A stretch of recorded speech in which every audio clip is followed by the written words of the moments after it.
Number Jain समाज व Lions rotary यांच्या संयुक्त विद्यमानं आयोजित केलेल्या अरिहंत व्याख्यानमालेला उपस्थित श्रोत्यांमध्ये आमचे मित्र मनोरंजनचे भोगाडे सर आहेत, इतर सर्व काही संबंधित आहेत. आनंदाच्या वाटा शोधण्याचा प्रयत्न या ठिकाणी करावा असं ठरलं. कोरोनानंतर ते गरजेचं पण आहे, कारण आज सगळ्यात मोठा आनंद हा आहे की तुम्ही ऐकायला आणि मी बोलायला इथं आहोत. कारण कोरोनाचा काळ तसा भयंकर होता 2 वर्षाचा. त्यामध्ये पुरुष नाईलाजानं घरामध्ये राहिले. त्यांना आमच्या भगिनी किती त्यांना कष्ट पडतात ते त्यांना दिसलं.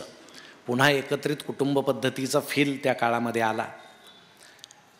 कोरोनानं जे ॲडमिट झाले ते गेले, ज्यांना बेड मिळाले नाही तेही वाचले. अनेक प्रकार झाले. डॉक्टरांनी अनेकांवर प्रयोग केले. अजूनही ते प्रयोग दिसत आहेत आपल्याला. म्हणजे एके ठिकाणी एक श्रोता हसतच नव्हता. कार्यक्रम संपल्यावर मी त्याला विचारलं, किती रेमडेसिवीर तुला दिले होते? कारण त्याच्या पेशीच गेल्या होत्या कामातून. म्हणजे हळूहळू सुधारायला आता तो. परंतु कोरोनाचा काळ म्हणजे ही महामारी काय पहिल्यांदा आपल्याकडे आली असं नाही. दर 100 वर्षानं ही महामारी जगावर येते. 1820 साली स्पॅनिश फ्लू नावाचा एक प्रकार आला होता. अमेरिकन सैन्य आगगाडीमधून फिरलं सगळ्या जगामध्ये आणि लोकांना संसर्ग झाला. अनेक माणसं त्यात गेली. तो स्पॅनिश फ्लू. त्यानंतर बरोबर 100 वर्षानं प्लेग आला. आपल्या भागामध्ये कैलासवासी यशवंतराव चव्हाण साहेब यांचे वडीलसुद्धा प्लेगमध्ये गेलेले आहेत. बगलेमध्ये गाठ येणं, मानेला गाठ येणं, आमचे अनेक जुने लोक आहेत ते ऐकून असतील. पुण्यामध्ये तर हैदोस या प्लेगनं माजवला. इंग्रजांनी अन्याय केले आपल्या लोकांवर. मग चाफेकर बंधूंनी रँडला गोळ्या घातल्या. आणि त्यावेळेस पुण्यातून एक अफवा अशी बाहेर आली की लोकमान्य टिळकांनी गणपती सार्वजनिक केला म्हणून गणपतीला राग आला आणि त्यानं त्याच्या वाहनाला सूचना दिली, तू महामारी पसरव. आणि मग प्लेग पसरला. आता ते पुणंच असल्यामुळं अशा अफवा येतात अधूनमधून बाहेर. मग ते उंदराच्या अंगावरच्या पिसवा उडाल्या. अनेक माणसं त्यात मेली. तो 1920 साली. आणि बरोबर 2020ला म्हणजे ते उंदरं जहाजातून आले चीनमधून. चीन हा रोग उत्पादक देश आहे, असं काही दिवसांनी भूगोलामध्ये येईल ते. आणि 2020ला बरोबर कोरोना आला. तो विमानातून आला, आपण तो उपभोगला म्हणणं चूक आहे, भोगला. म्हणजे आपण जर अभ्यास केला, आता दर 100 वर्षांच महामारी काय येते हा विज्ञानाचा विषय आहे. पण त्यात अभ्यासाची एक गंमत अशी आहे की 1820ला जो स्पॅनिश फ्लू आला तो आगगाडीतून आला, प्लेग जहाजातून आला आणि कोरोना विमानातून आला. म्हणजे महामारीसुद्धा दर 100 वर्षांनी वाहन बदलते. आता पुढच्या 100 वर्षानं ती कशातून येईल सांगता येत नाही. बहुधा ती पाणबुडीतून येईल. ती पाहायला आपण नसू, असलो तरी आपली ती शेवटची महामारी असेल. कारण निसर्गसुद्धा सांगतो की पुढच्यांना जागा द्या तुम्ही, आता किती दिवस थांबता वगैरे असं. आणि माणसं ऐकत नाही म्हणून अशा महामाऱ्या येतात. असं आपलं कल्पनारंजन करायला काय हरकत नाही. पण त्या काळातून आपण सगळे बाहेर आलो आणि त्यानंतर माणसांना असं वाटायला लागलं की आनंद मिळाला पाहिजे. आनंद कुठं आहे? आपण आनंदी राहायला पाहिजे, कारण जगणं शाश्वत नाही. आपण कधीही जाऊ शकतो, कोणत्याही क्षणी जाऊ शकतो. मग आनंदाच्या संकल्पना लोकांच्या बदलल्या. पण आत्ता काल परवा एक सर्व्हे बाहेर आला की जगामध्ये सगळ्यात आनंदी देश कुठला. छोटे छोटे देश खूप आनंदी आहेत, फिनलंड वगैरे. भारताचा 23-24वा नंबर आहे इतक्या मागे. बरं, तो असे नका, पाकिस्तान आपल्या आधी आहे. म्हणजे हे अजिबात आनंदाची गोष्ट नाही. म्हणजे ज्या देशामध्ये 300 रुपये लिटर डिझेल आहे, पेट्रोल आहे, खायला नीट अन्न नाही, ब्रेड खातात माणसं, राहायला नीट घर नाही, ते पाकिस्तानचे लोक आपल्यापेक्षा जास्त आनंदी आहेत. मग भारतीय समाजामध्ये सगळं असून आनंद गेला कुठं? मला वाटतं सगळं असणं हाच आनंदी नसण्याचा प्रकार आहे का? तर याचा शोध कुठंतरी आपण एक सुसंवाद साधून या ठिकाणी घेतला पाहिजे. त्यासाठी जुन्या काळाकडे आपल्याला जावं लागेल. आमचे अनेक वडिलांच्या वयाचे माणसं इथं बसलेले आहेत. तरुणांची संख्या कमी आहे. ती कमी आता ते कुठं गुंतलेत आपल्याला माहीत आहे. असू द्या, काय त्याला इलाज नाही, कुठेतरी गुंतले हे महत्त्वाचं आहे. आणि मग नेमका आनंद गेला कुठं? जुना काळ आपल्याला माहीत आहे. जुन्या काळी मनोरंजनाची साधनं नव्हते. मला आठवतं आमच्या गावामध्ये रामलीला यायची, महिनाभर चालायची त्या मंदिरामध्ये. मग राम, सीता, लक्ष्मण असं ते छान. आजी मला घेऊन जायची ते रामलीला पाहायला, दुसरं काही साधन नव्हतं. आणि सीतेचं काम कोण करायचं तर स्त्रियांना परवानगी नव्हती नाटकात काम करायची. मग एखादा देखणा पुरुष त्यानं स्त्रीचं काम करायचं, सुंदर दिसायचा तो, आणि तो पुरुष असलेला परवडायचा, कारण प्रत्येक प्रयोगाला रावण त्याला पळून न्यायचा आणि ते पुरुष असल्यामुळं पुन्हा आणून सोडायचा. त्यामुळं रामलीलामध्ये खंड असा पडला नाही, रोज ती चालायचीच अशी. ती खरी सीता असते तर बहुता अडचणच झाली असते पाहायला. पण मग ते प्रयोग संपला की रांग लागायची, रामाच्या पाया पडायला रांग, सीतेच्या, का आपले लोक खूप श्रद्धाळू असतात, लक्ष्मणाच्या पाया पडायला रांग. मग रांगेत पाया पडायचं त्या नाटांच्या, कारण त्यामध्ये राम, लक्ष्मण, सीता असायची. एके दिवशी आजी मला अशी रामाच्या रांगेत घेऊन उभी राहिली. मी शेजारी पाहिलं रावण एकटाच उभा होता. म्हटलं आता अरे हा तर मोठा देव आहे, 10 तोंड म्हणजे यांच्यापेक्षा मोठा आहे, याचे पाय मोकळे कसे, आपण पटकन पाया पडून घेऊ. पटकन मी रावणाच्या पाया पडलो तर आजीनं मला धपाटा टाकला. का टाकला तर ती म्हटली तो देवासारखा दिसतो पण तो दुष्ट आहे. मग सुष्ट म्हणजे काय आणि दुष्ट म्हणजे काय हे लहानपणी त्या सार्वजनिक कार्यक्रमातून, सांस्कृतिक कार्यक्रमातून मुलांच्या मनावरती संस्कार व्हायचे जे आमच्या झाले. त्यामध्ये मी अशी गंमत अजून एक पाहिली. हे राम, लक्ष्मण, सीता रात्री लोक त्यांच्या पाया पडायचे, हे माणसं दिवसा गावामध्ये धान्य मागत फिरायचे आणि ते दरवाजामध्ये तासनतास उभे राहायचे धान्य मागत, तरी लोक त्यांना पीठ देत नव्हते, धान्य देत नव्हते. मग आमच्या बालमनाला असं वाटायचं की रात्री हे राम, लक्ष्मण, सीता होतात, लोक यांच्या पाया पडतात, आणि खरं रूप घेतल्यावर मात्र यांना धान्य वाढत नाही. याचा अर्थ आपल्या समाजामध्ये काहीतरी रूप घेतल्याशिवाय लोक पाया पडत नाहीत, हे त्यावेळेस आम्हाला मनामध्ये आलं आमच्या. आणि ते आपल्यापेक्षा राजकारण्यांनी लवकर जास्त हेरलं ते. तर हे सगळे प्रकार असायचे. रेडिओ असायचा गावामध्ये आणि दोघे तिघे फार लोकांकडे तो नसायचा, गळ्यामध्ये लटकवून तो फिरायचे रेडिओ, आणि आवाज तर मोठा करायचे गाण्याचा, का माझ्याकडं रेडिओ आहे. आणि बाकीच्यांना आनंद वाटायचा, तुझ्याकडे आहे तो मोठा आवाज कर, आम्हालाही ऐकायला मिळतोय वगैरे. तेच गाणे सुश्राव्य असायचे, छान. म्हणजे गायक गायचा, संगीतकार आधीमध्ये वाजवायचे. म्हणजे आता उलट आहे, आता संगीतकार वाजवतात, गायक जिथं संधी मिळेल तिथे गातो. पण त्यावेळेस असे फार सर्वणीय गाणे वगैरे असायचे, बिनाका गीत माला वगैरे असं छान असायचे. रेडिओला इतकं महत्त्व होतं की हुंड्यामध्ये रेडिओ द्यायचे. म्हणजे नवरदेव खुश व्हायचा, मला हुंड्यात रेडिओ मिळाला. म्हणजे त्या काळामध्ये लग्न झाल्यावर 2 रेडिओ घरामध्ये यायचे.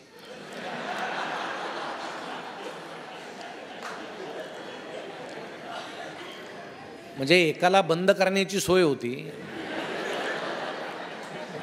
दुसरा बंदच होत नव्हता. पण तरी आता रेडिओशिवाय आपल्याला जमत नाही. मग ते त्यातही आनंद मानायचे लोक. नाटकं यायचे गावामध्ये. आमच्या गावात एक नाटक आलेलं मला आठवतं. तो किस्सा तसा 2 मराठी नाटांच्या बाबतीत घडलेला आहे की नाटक आलं आणि सुरू झालं, सगळं गाव ते नाटक पाहायला जमा झालं. आणि त्यात दृश्य असं होतं की त्या हिरोनं, नाटकातले हिरोनं त्या खलनायकावर असं पिस्तूल रोखलेलं होतं. त्यावेळेस असे दिवाळीतले पिस्तूल असायचे, गावठी कट्टे वगैरे नव्हते त्या काळात. मग असं रोखलेलं पिस्तूल, आणि तो त्या व्हिलनला असं सांगतो की आता मी तुला गोळी घालून ठार करतो. हे माईक वगैरे नव्हते, तंत्रज्ञान नव्हतं. त्यानं असं म्हणायचं, पडद्यामागून एकानं फटाका वाजवायचा आणि त्याचा ठो आवाज झाला की ते व्हिलननं पडायचं. असं ते दृश्य होतं. मग ते गाव जमा झालं वगैरे पाहायला, आणि मग त्या हिरोनं असं पिस्तूल रोखलं. तो म्हटला आज मी तुला गोळी घालून ठार करतो. आता नुकताच पावसाळा सुरू झालेला, मागच्याला काडीच पेटेना, आणि हा तर म्हणून बसलेला मी तुला गोळी घालतो. बरं, व्हिलनला समजेना, आवाज झाल्याशिवाय पडायचं नाही, आणि हा याला काडीच पेटेना. काडी पेटी संपत आली. शेवटी डायरेक्टरच्या लक्षात आलं काहीतरी घोटाळा झाला.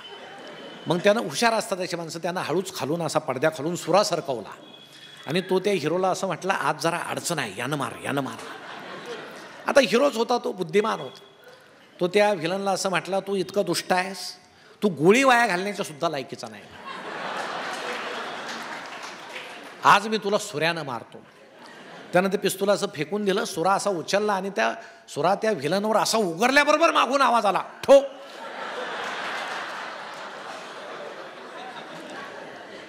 तुम्हाला सांगतो, व्हिलन हसत खाली कोसळला. हिरो हसायला लागला. नाटकाला आलेले सगळे लोक हसायला लागले. पण दुसऱ्या दिवशी पेपरामध्ये या चुकीची बातमी कुठं आली नाही. याचं कारण असं होतं, आमचे जुने लोक चुकांमध्ये आनंद शोधायचे, आता आम्ही आनंदामध्ये चुका शोधतो म्हणून आम्ही दुःखी आहोत. मुलाला 80% मार्क्स पडले, घरी आला मुलगा, आई मला 80% मार्क्स पडले, बाबा मला 80% मार्क्स पडले, थोड्या वेळ आनंद होतो. आई हळूच शेजारी जाते, तुमच्याला किती येतो? 90. अरे वाईट झालं. म्हणजे 80 पडल्याचा आनंदसुद्धा स्पर्धा म्हणून आम्ही पूर्णपणे भोगत नाही. हे छोटे छोटे ते कारणं आहेत. मग जसा तंत्रज्ञानाचा स्फोट होत गेला, टी व्ही आला जुना, आमच्या जुन्या लोकांना आठवत असेल, black and white T V आला, कृष्ण धवल, वर अँटेना वगैरे तो असा आणून बसवला. त्यावेळेस एकच चॅनल होतं, सह्याद्री नावाचं सरकारी चॅनल होतं, आणि त्या निवेदिका बातम्या द्यायच्या, त्यांना पगार वगैरे असायचा त्यावेळेस, मासिक पगार. चेहरासुद्धा त्यांचा असा सरकारीच असायचा. जसा पगार तेवढाच चेहरा त्या हलवायच्या. मेकअप वगैरे त्या करायच्या नाही, कारण T V black and white होता. किती केलं तरी दिसण्याचं काही कारण नव्हतं. आणि मग ते येऊन बसायच्या, आनंदाच्या बातम्या तशाच चेहऱ्यानं सांगायच्या, दुःखाच्या बातम्या तशाच चेहऱ्यानं सांगायच्या. मग ऐकणारा तशाच चेहऱ्यानं पाहायचं. असं एकंदर ते वातावरण असायचं. मग टी व्ही कधी स्थिर नसायचा, त्यात मुंग्या यायच्या, टी व्ही हलायचा, लाटा उसळायच्या. आमची जुन्या लोकांच्या मुंड्या ज्या हलतात ना, मला वाटतं ते चित्र ॲडजस्ट करण्याच्या नादात ते असं एक अंदाज आपला आहे की ते असं असं ते करायचे बुवा वगैरे. आणि मग त्या बाई सांगायच्या आज हवामान शांत राहील, तरी त्या हलायच्या. लोक म्हणायचे याच हालतायत, हवामान कशात शांत राहील. मग रामायण महाभारत मालिका असायची आठवड्यातून एकदा. ज्याच्या घरात टी व्ही ते पाहायला सगळी गर्दी त्या घरामध्ये. एक जण दरवाजात उभा, दुसरा बांबू घेऊन मालदावर उभा, अँटेना हलवायला ॲडजस्ट करायला. जर चित्र हलायला लागलं तर प्रेक्षक ओरडायचे त्या दरवाजातला, त्याला सांग हलव हलव हलव लोक. तो दरवाजातला ओरडायचा, ते फिरव फिरव फिरव. ते बिचारा असं डावीकडे उजवीकडे फिरवायचं. चित्र स्थिर व्हायचं, तोपर्यंत मालिका संपलेली असायची. मग वरचा सांगायचा पुढच्या आठवड्यात मी मालिका पाहणार, तुम्ही वर व्हायचं. म्हणजे सलग एपिसोडसुद्धा पाहता येत नव्हता. पण टी व्ही जरी कृष्ण धवल असला तरी मिळणारा आनंद मात्र रंगीत होता, कारण सगळे समाधानी होते, आनंदी होते. आता एवढा सगळा स्फोट झाला आहे. आता कलर टी व्ही आले, रिमोट आले आपल्या हातामध्ये. काल परवा मी बातमी वाचली, आता एक नवीन टी व्ही येतो आहे, रिमोटची गरजच नाही. म्हणजे तो टी व्ही पाहणारानं डोळे मिटले की तो आपोआप बंद होणार. आता शंका एक आहे, पाहणारानं जर कायमचे डोळे मिटले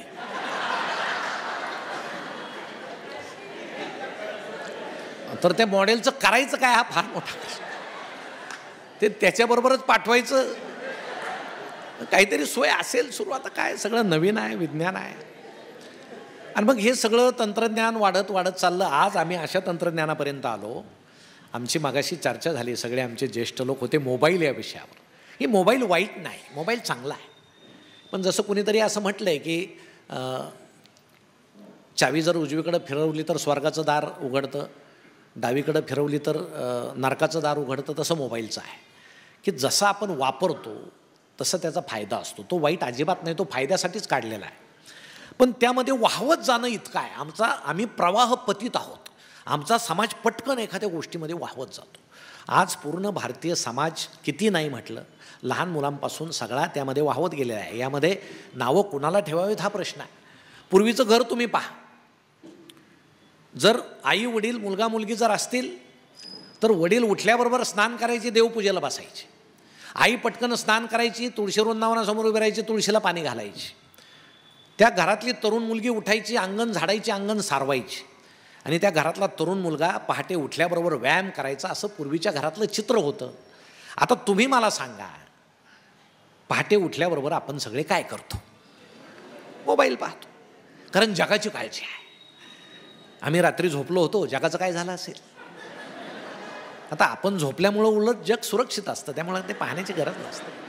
मग ते पटकन पाहिल्याबरोबर लगेच व्हॉट्सॲप उघडलं की लगेच रात्री कोणतरी गावात गेलेला असतो, त्याचा फोटो येतो. रात्री ही गेले, मग ओळखीचा असो नाही तर नसो, भावपूर्ण श्रद्धांजली. पहाटेच 5-6 फुलं टाकून द्यायची. आपल्याकडे फुकटच आहेत, 10-12 टाका, काय फरक पडत. त्याच्या खाली पटकन दुसरा फोटो येतो, आज यांचा वाढदिवस आहे. म्हणजे यांचा जन्म झाला, जगावर किती उपकार झाले. मग वरचेच फुलं याला खाली टाकून द्यायचे. गेला तरी तेच, आला तरी. त्यात भावना नाही, काय नाही, संवेदनशून्यता.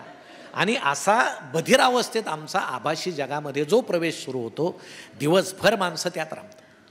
अहो, तुम्ही आमच्या पूर्वीच्या लोकांना विचारा, ते जर संध्याकाळी घरी गेले तर दिवसभर मुलगा भेटलेला नसायचा.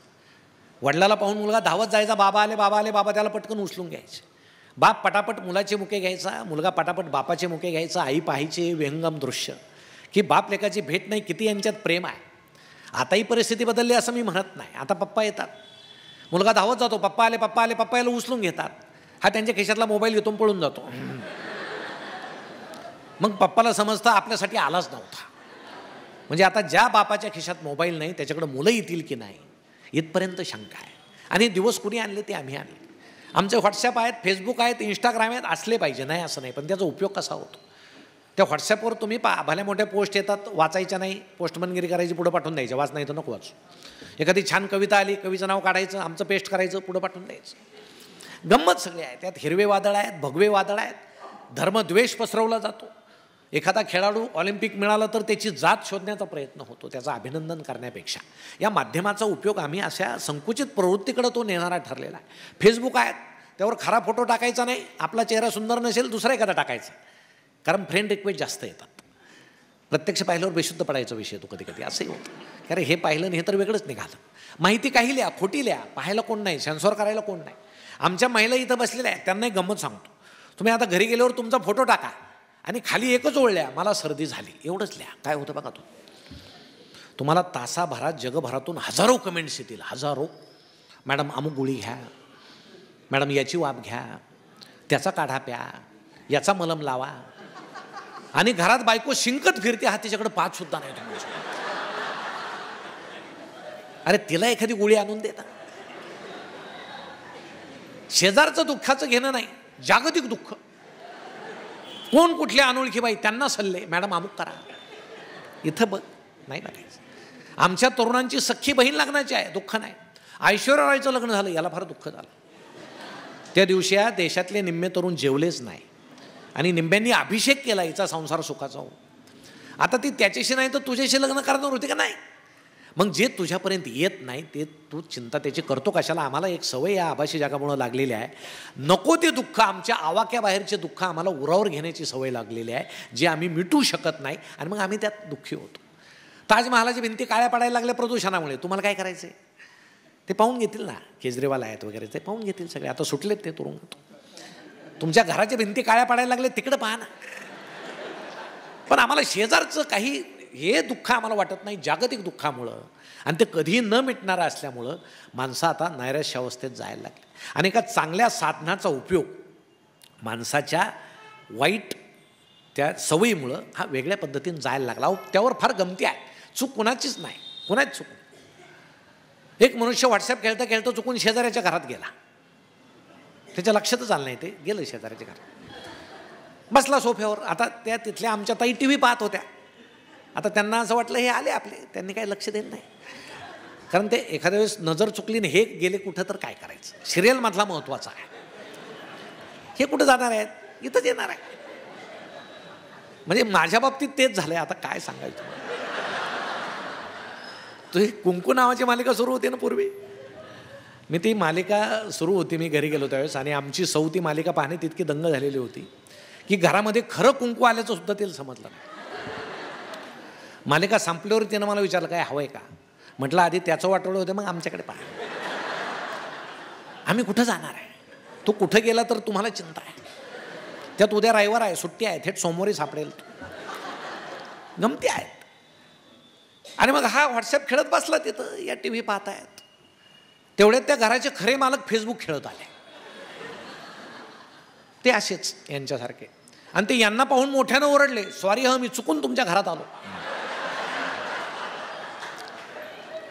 आता हे सगळं म्हणजे विनोदाच्या पलीकडे गेलेलं आहे, इतकं आम्ही ते वापरतो.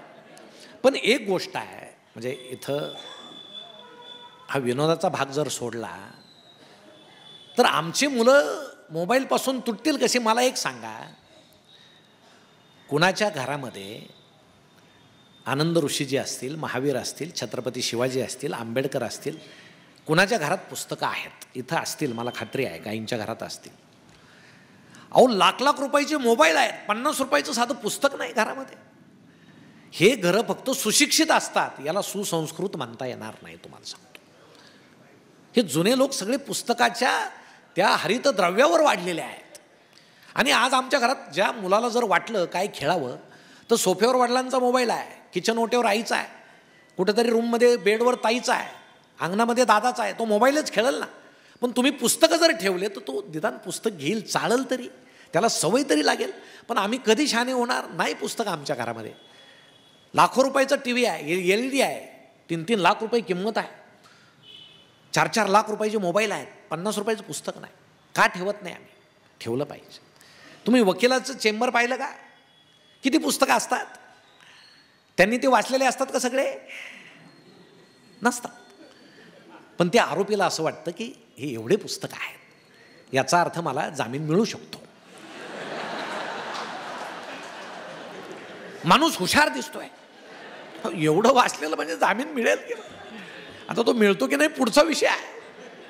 पण निदान तुम्ही दर्शनी भागात असे ठेवा ना पुस्तकं, येणाऱ्याला असं वाटेल बुद्धिमान माणूस आहे. नसे ना काय फरक. आणि ते बिचारं पोरगं एखादं पुस्तक घेऊन वाचल तरी त्याच्यावर तुम्ही पुन्हा म्हणू नका आमचं पोरगं बिघडलं. काय बिघडलं? तुमच्यामुळे बिघडलं. त्याला काय बाहेरचं शेजारचे किंवा गावातले लोक बिघडवायला आले नाही, तुम्हीच बिघडवलं. कारण तुमचं त्याच्याकडे लक्षच नाही. तुमच्याकडे ते पाहतंय, तुमचं अनुकरण करतंय तुमच्या वागण्याचं. तासन तास तुम्ही मोबाईल जर पाहत बसले ते तेच करणार आहे. मग पुढं असं म्हणू नका हा फार मोबाईलच्या आहारी गेला बुवा, याचं काही खरं नाही, त्याचं काही खरं नाही, तुमचंच काही खरं नाही. मग हे पालक समजून घेणार कधी, हा फार मोठा प्रश्न आहे. म्हणून यासुद्धा मुलाच्या बाबतीत ज्या आमच्या अपेक्षा आहेत, इतक्या अपेक्षा असतात. आता सर, आता मार्काच्या तर एवढ्या अपेक्षा आहेत. तुम्ही खरं सांगा, आपल्या मुलाला किती मार्क्स पडले पाहिजे असं प्रत्येकाला वाटतं? 90, 95, 99, खाली नाहीच. आता विचार करा, 5वीला त्याला जर 60 असतील, 6वीला 65 असतील, 7वीला 68 असतील, तो 60 आणि 70च्या मध्येच जर त्याला मार्क्स पडत असतील तर त्याला 10वीला किती पडतील? त्याच दरम्यान पडतील ना, कारण त्याची कुवत तेवढी आहे. त्याला कुठून 90च्या पुढं पडतील. पण आता अपेक्षा आमची प्रचंड आहे ना, आम्ही दुःखी होतो त्याला मार्क्स पडले नाही म्हणून. आत्ता 12वीचा निकाल लागला, मला समजलं आमचा एक मित्र खूप रडतोय का त्याच्या मुलाला खूप कमी मार्क्स पडले. म्हणून आम्ही सांत्वनाला गेलो त्याच्या घरी. आता ही नवीन जागा झाली सांत्वनाची. गेलो त्याच्या घरी, तो रडतोय, त्याची बायको रडते आणि मुलगा समोर बसलेला होता. त्याला वाटलं आता आईबाप एवढे रडतायत, आपण थोडंसं रडलं पाहिजे. ते आपलं खाली मान घालून रडत होतं. आता मी म्हटलं हे वातावरण असं इथं चहा मिळणं सुद्धा अवघड आहे. मग मी त्या वडिलांच्या कानात एक वाक्य बोललो, त्यांनी पटकन डोळे पुसले, पत्नीला म्हटले पटकन चहा ठेव वगैरे, आता रडू नको, तू रडू नको अजिबात. मग चहा वगैरे झाला आमचा, आम्ही निघून आलो. मी काय बोललो त्याच्या कानात? मी एकच वाक्य बोललो की बाबा, कधी कधी आनुवंशिकतेचा सुद्धा परिणाम असतो.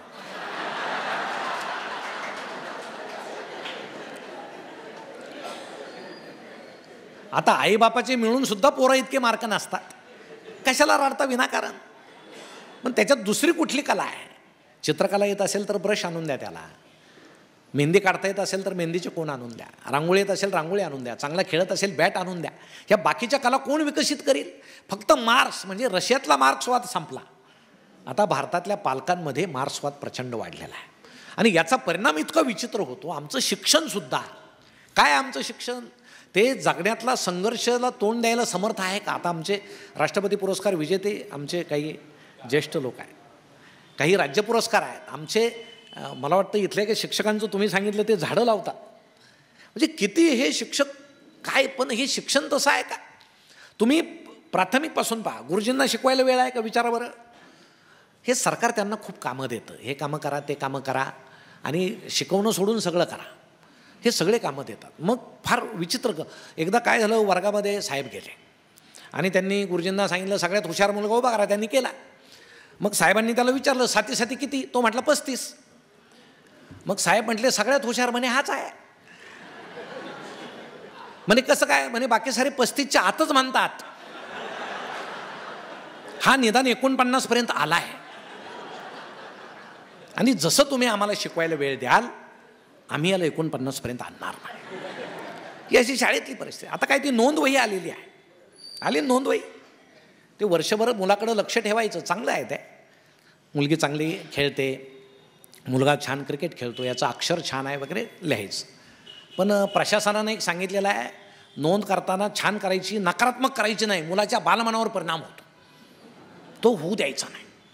मग शिक्षकही सांगतात नको बाबा. एकदा गंमत झाली की एका वर्गामध्ये एका मुलानं दुसऱ्याची कंपास पेटी चोरली. मग आता गुरुजींना वाटलं याची नोंद कशी करायची. आता हा चोर होणार आहे असं तर लिहिता येणार नाही, तर आपल्याला चोर ठरवतील काय करायला. मग ते हेडमास्तरांनी त्यांनी विचारलं असंच झालं काय करायचं भाऊ. तर ते म्हटले तुमचा वर्ग आहे तुम्ही पाहून घ्या, काही अनुदान वगैरे आलं तर मी आहे. ज्याचे त्याचे कामं ठरलेले असतात. मग त्या गुरुजींनी शांतपणे विचार केला आणि त्या मुलाची नोंद केली. या मुलाला मित्राच्या वस्तू संग्रहित करण्याचा छंद आहे. आता काय करणार, सकारात्मक आहे. आता हीच वही जर 8वीच्या मॅडमकडे गेली आणि त्यांना जर असं वाटलं याच्या छंदाला प्रोत्साहन दिलं पाहिजे, त्यांची परसुद्धा जागेवर राहणार नाही. हे असं ते सगळं शिक्षण आहे. मग प्राथमिकचा मुलगा माध्यमिकमध्ये जातो. खरे संस्कार तर माध्यमिकमध्ये होतात. पण आता माध्यमिकचा अभ्यासक्रम जर पाहिला तर तो या जगाला अनुरूप आहे का, या काळाला अनुरूप आहे का. नागरिकशास्त्राच्या आमच्या सरांनी जर 9वी 10वीतल्या एखाद्या मुलाला जर विचारलं राष्ट्रपती राजवट कधी लागते, आणि तो जर असं म्हटला रात्री लागते आणि पहाटे उठते, काय करायचं. चूक द्यायचं की बरोबर द्यायचं. सर म्हणतील चूक आहे, तो म्हणाल सर तुम्ही TV पाहत नाही का, रात्रीच पळाले, पहाटे आले, शपथविधी झाला. मग रात्री काय 10-11ला राष्ट्रपती राजवट लागली, पहाटे उठली. आता हे बाहेरच्यांनी फारच वाटोळं केलंय त्याचं. कुठं ते नागरिकशास्त्राचं पुस्तक शिकवतं 100 वर्ष जुनं झालं. आमचं शिक्षक शिकवतो 18 वर्ष पूर्ण झाल्यावर मतदानाचा हक्क प्राप्त होतो. मुलगा घरी जातो, मतदानाचा दिवस उजाडतो, त्याचं वडिलांकडं लक्ष असतं हे मतदानाला आता जातील. 5 वाजत आले तरी वडील जात नाहीत. मुलाला वाटतं 18 पूर्ण व्हायला यांना काही मिनटं वगैरे बाकी आहेत का. मग आपल्याकडं खरं मतदान तर 5 नंतर सुरू होतं. मग ते कोणीतरी कार्यकर्ता येतो, वडिलांच्या हातात काहीतरी प्रलोभन देतो, फुकटची गाडी आणतो. मग त्यामध्ये बसून वडील जातात. मग मुलाला समजत नाही आपण वर्गात शिकलो ते खरं आहे की हे बाहेरचं खरं आहे. यामध्ये त्या मुलाची कुचंबना होते. आणि मग असं जर शिक्षण असेल जे बाहेरच्या काळाशी जुळून घेतलं जात नाही, करायचं काय. मग हाच मुलगा महाविद्यालयात गेल्यानंतर उच्च शिक्षणामध्ये उच्च कोटीची लबाडी सुरू आहे. तुम्हाला सांगतो, मुलगा सांगतो सर मी फक्त ॲडमिशन घेईल, येणार नाही, मी कोचिंग क्लासला जाणार आहे, माझी हजेरी लावाल का. बरं आता पूर्वी कसं होतं, शिक्षकांच्या हातामध्ये विद्यार्थ्यांचं भवितव्य होतं. आता विद्यार्थ्यांच्या हातात शिक्षकाचं भवितव्य आहे, तुम्हाला ठेवायचं की नाही. मी जर आलोच नाही तर तुम्ही उडाले, पट कमी झाला तुम्ही गेले, मग जा कुठंतरी लांब गडचिरोलीला इकडं तिकडं कुठं कॉलेज असेल तिकडं जा. आता शिक्षकच म्हणतात बाबा प्रवेश घे बाबा, झालं ते. आणि मग आता गंमत अशी आली, विद्यार्थ्यांचा शिक्षकांवर विश्वास नाही, शिक्षकांचा विद्यार्थ्यांवर विश्वास नाही आणि समाजाचा दोघांवरही विश्वास नाही. मध्ये खूप छान एक विनोद आला होता, तुम्ही ऐकला असेल, वाचला असेल. इंजिनिअरिंगच्या मुलांनी एक चार्टर्ड विमान तयार केलं आणि सगळे प्राध्यापक त्यात बसवले. आणि तो इंजिनिअरिंगचा जो GS आहे तो ते विमानामध्ये जाऊन हात जोडून असं म्हटला सगळ्या शिक्षकांना की तुम्ही आम्हाला जे ज्ञान दिलं त्याचं उपयोजन करून आम्ही हे सगळं चार्टर्ड विमान तयार केलं आहे, हे सगळे इंजिन वगैरे आम्ही तयार केले. काय झालं असेल, सगळे म्हटले चला खाली, हे आपल्या देवट्यांनी तयार केले, उतरा. उतरले, प्राचार्य तसेच बसून. एक प्राध्यापक म्हटले सर ऐकलं नाही का, हे आपल्या यांनी तयार केलं, व्हा खाली. ते म्हटले नाही, तुम्ही जा, माझ्या विद्यार्थ्यांवर पूर्ण विश्वास आहे, मला खात्री आहे हे विमान उडणारच नाही. किती खात्री आहे. मग असं जर शिक्षण असेल, आणि मग होतंय काय की मुलाला जर 55% मार्क्स पडले, तुम्ही मला सांगा 55%चा मुलगा डॉक्टर केला पाहिजे का, नाही केला पाहिजे. देशद्रोह आहे. पण करतात, 55 लाखाची बॅग घेतात, 55% पोरगं घेतात, मेडिकल कॉलेजमध्ये जातात, बॅगसहित पोरगं ठेवून घेतात. आणि माझं उलटं मत आहे, असे 55वाले खूप मुलं डॉक्टर झाले पाहिजे, त्याशिवाय देशाची लोकसंख्या कमी होणार नाही. तुम्हाला सांगतो, तुम्ही विचार करा, सरकारी दवाखाने होते पूर्वी सगळे, आपल्याला सगळ्यांना माहीत आहे. मी तर लहान होतो त्यावेळेस. आमच्या गावात एकच डॉक्टर होते, डॉक्टर बेंदूरकर. आणि मला आठवतं दवाखाना माडीवर होता आणि ते खाली राहायचे आणि जिन्यावर पाटी होती, अजून ती पाटी मला आठवते. डॉक्टर बेंदूरकर दवाखाना वर जाण्याचा रस्ता, त्यामुळे वर गेलेलं पेशंट खाली येईलच याचा भरोसा नसायचा. पण तरी सगळं गाव जिवंत राहायचं. कारण सगळं छान होतं, कारण ते एक सेंद्रिय, माणसांच्या शरीरामध्ये सेंद्रियता होती, प्रतिकारशक्ती प्रचंड होती. सरकारी दवाखान्यात एकदा आजीनं मला नेलं, एक 4-5 जण उभे होते, असे दूरच उभे होते, प्रत्येकाला वेगळा आजार झालेला होता. आणि सरकारी डॉक्टरांचं मला कौतुक वाटतं, इथं नाही ना कोणी, मग त्यांचं कौतुक केलं पाहिजे. ते हात न लावता ओळखतात ताप किती आहे, स्टेथोस्कोप लावायची गरज नाही, ते दुरूनच ओळखतात. काय तुला काय झालं, तुला काय झालं. एक मोठी पांढऱ्या गोळ्यांची बरणी होती, असे पेपरचे काही कपटे कापून ठेवलेले होते, ते प्रत्येकाला जवळ बोलायचे, असे मूठ भरून गोळी द्यायची. घरूनच बाटली न्यायची औषधाला, काचेची, भाडकण ड्रम होताच त्यामध्ये. तो म्हणायचा, डॉक्टर किती चमचे, काय नाही, प्या. ड्रम भरलेलेच आहेत, एक्सपायर होणार, प्या. गोळ्या किती खाऊ, खा, काही आमचं भरपूर आहे, आत्ता स्टॉक आलाय, खा. सगळ्याला तेच. आणि त्या गोळीच्या आकाराचा आणि घाशाच्या आकाराचा काही संबंध नसायचा. म्हणजे माणूस आजारातून वाचेल पण गोळी गुंतून मरतो की काय. अहो सरकारी गोळ्या त्या. आणि आमचे तरुण मुलं हसतात की जुने लोक कुठून गोळ्या खायचे बाबा. आता कुठून नसत्या खाल्ल्या तर सरकार कशात गुंतून गेले असते ते पूर्वीच, म्हणून ते कुठून खावं लागायचं. अहो ते 4-5 माणसं 8 दिवसानं सगळे ठणठणीत गावात बरे झालेले दिसायचे, कारण मनामध्ये एक मानसिकता असायची. डॉक्टरांनी मला तपासलं, औषधं दिले, ही इच्छाशक्तीच इतकी प्रबळ असायची की आजार पळून जायचा. बरं जुन्या लोकांच्या शरीरात काही पांढऱ्या पेशी नव्हत्या का, कुणाच्याच कशा मरत नव्हत्या. आता सगळ्यांच्याच मरायला लागल्या, सगळ्यांच्या. त्याचं कारण असं आहे, आता पांढऱ्या पेशी निर्माण करणारे औषधं आलेले आहे. आणि मेडिकल क्षेत्राचं हे वास्तव आहे की आता आधी औषध येतं आणि मग त्याला लागू पडेल असा आजार काढला जातो. कुणाला पटत नसेल तर एक उदाहरण सांगतो. आमचे काही वैद्यकीय क्षेत्रातील मित्र असतील तर माफ करा, पण काही गोष्टी ज्या सत्य आहेत की स्वाईन फ्लू आला, स्वाईन फ्लू, टॅमी फ्लू, अगदी मूठ भरून भरून टॅमी फ्लू सगळ्यांच्या खिशात असायचं. ही अमेरिकन कंपनी टॅमी फ्लूची रसातळाला गेली होती, तोट्यात गेली होती. तिच्यामध्ये अमेरिकेचे संरक्षण मंत्री रमस्फील्ड यांनी शेअर्स घेतले. नंतर जगभर स्वाईन फ्लू आला, प्रचंड टॅमी फ्लू विकल्या गेल्या, कंपनी प्रचंड नफ्यात आली आणि स्वाईन फ्लू जगातला गायब झाला. हे असे खूप उदाहरणं आहेत. पण हे सगळं का होतंय, कारण आता आम्हाला सगळ्याला स्पर्धा करायची, आम्हाला पैसे हवेत. कशाला हवेत. मग माझ्या डोळ्यापुढं असं चित्र उभं राहतं. असे जे पालक आमच्या कमी मार्काच्या मुलांना डॉक्टर्स करतात, अजून 5-10 वर्षांनी असे डॉक्टर जर या समाजात आले तर या समाजाचं काय होईल. चित्र डोळ्यासमोर मला आठवतं, गमती आठवतं. एक डॉक्टर साहेब ज्यावेळेस ऑपरेशन थिएटरमध्ये गेले, पेशंटला घेऊन, कोपऱ्यात हार पडलेला होता. ते हार पाहून पेशंट घाबरलं. पेशंट म्हटलं, डॉक्टर साहेब हार कशाला. ते म्हटले, माझं पहिलंच ऑपरेशन आहे.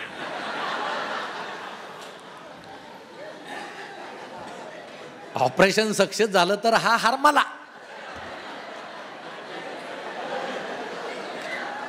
आता पुढचं काय तुम्हाला सांगायला नको, नाही झालं तर तुला काय अडचण नाही. आता खरं म्हणजे कोरोना काळात आपल्याला डॉक्टरांनी वाचवलेलं आहे, पण मी जे बोलतोय ते 55-60% बोलतोय. इथं ते कोणी नसतील, इथं सगळे ब्रिलियंट आणि चांगले माणसं आहेत. मग एक डॉक्टर ज्यावेळेस इंजेक्शन देत होते ते मोठ्यानं म्हणत होते पेशंटला, देशमुख घाबरू नका, देशमुख घाबरू नका. पेशंट म्हटलं, डॉक्टर माझं नाव देशमुख नाही.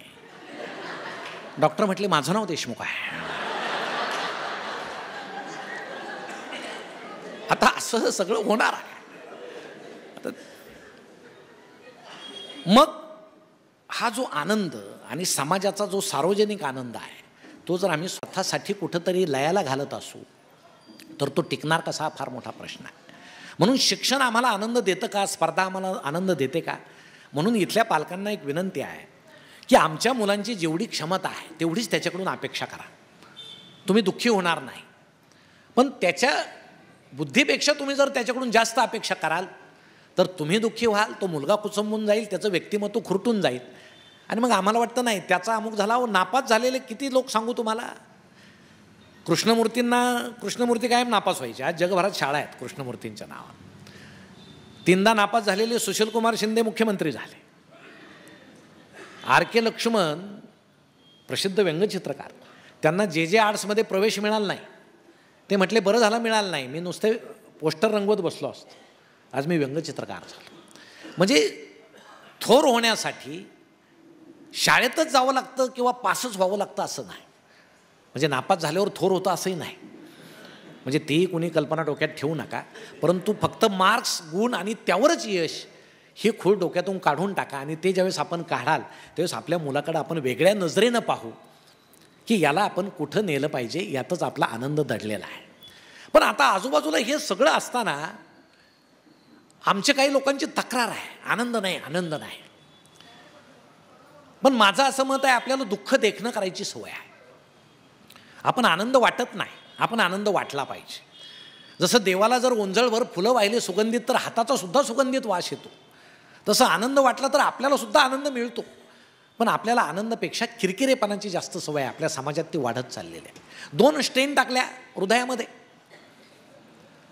काय करतो रे आपण, पडलो आपण घरामध्ये, काय करतो, याला त्याला सांगतो, ते बायकोला सांगतो, ते त्याला समजलं नाही का, तो आला नाही भेटायला, असून सगळे भेटायला आले पाहिजे. मग येताना ते फळं वगैरे आणतात, हा काय फळं खात नाही. मग त्या काळामध्ये त्या कुटुंबातले सगळे सदृढ होतात, तो सोडून सगळे. म्हणजे एखादा खूप आजारी असणं सुद्धा कुटुंबाच्या दृष्टीनं तसं सुप्तपणे आनंदाची गोष्ट. आणि मग कुणी आलं की याचं सुरू होतं. ते मागच्या शनिवारी काय झालं, मी पहाटेच उठलो, असा डावा हात दुखायला लागला, असा घाम आला, ऐकणाराला घाम येतो.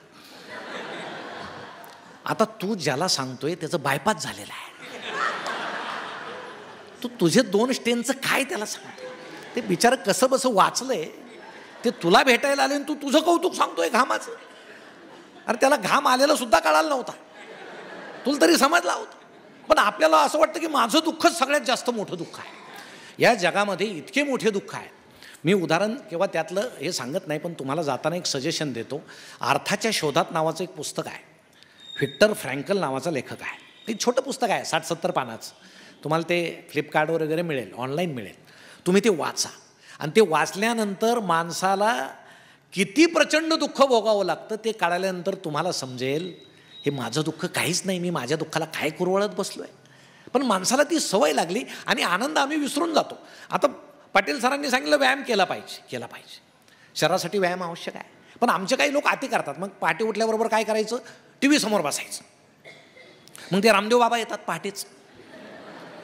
आता रामदेव बाबा लवकर उठतात कारण ते लवकर झोपतात, त्यांना दुसरं काही काम नाही. आता आपल्याला कामं असतात.